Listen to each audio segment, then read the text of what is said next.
Today we are talking about betta fish shit. Okay, we are talking about constipation.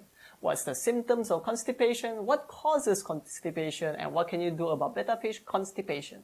Let's dive right in. Firstly, what is betta fish constipation? Well, it is essentially the same as human, when the shit gets too big and hard that it cannot get out easily. That is constipation. What are the symptoms of constipation? Number one is the type of poop. If you see the poop that is like stringy poop or like a hanging poop, those are not healthy shit. But if you see this kind of poop, now that's a healthy holy shit. And the second possible sign is when your betta fish is bloated. We have made a full video about bloated betta fish too, the link is in description. But if you see all these poop symptoms and also it being bloated, then it is far more likely for it to be a constipation issue instead. Next is about what causes constipation. Now, typically one of the most common reasons why betta fish has constipation is the owner accidentally overfed them. Oh, I see my betta fish is eating all these pellets. You know what? I'm gonna feed it more. It is happily eating. Yay! Nope. That's a big beginner mistake because betta fish don't know when to stop eating. Like evolutionary, they are like, if I see food, I'm gonna munch them all.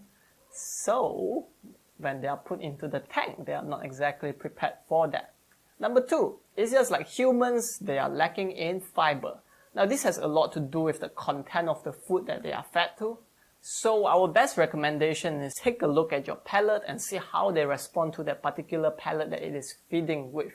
So basically, if one pellet is not working very well for your betta fish, feel free to test out different pellet, or best if you can mix it up with other kind of food. And the third thought is on expired food, such as a can of bloodworm can only last for a week after your opening. Be sure to check out the description of the food package that you are buying for your betta fish and make sure that it's not expired or it's not spoiled before you feed it to your betta fish.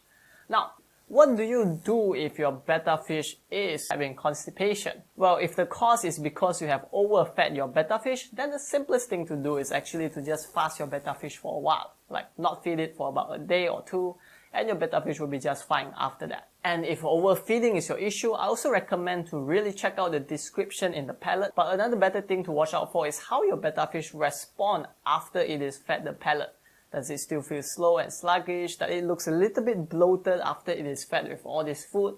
Those are a better indicator of like how well your betta is doing. Now, varying your food will help too, like mixing it with a little bit of a bloodworm, brine shrimp, or if you can get your hand on all of this, those are great. And the third thing that is suggested a lot is that you can actually feed it with some fiber. You can take a very small green pea, you can peel off the skin, you can boil it, and then you can just feed a tiny portion for them so that they get a bit of fiber which helps them with their digestion. And a lot of people have said that this helps their betta. But our thought is that betta fish is also essentially a carnivore, so do it once in a while, not like a staple food. You know, after all, we don't feed baby panda with raw meat all the time.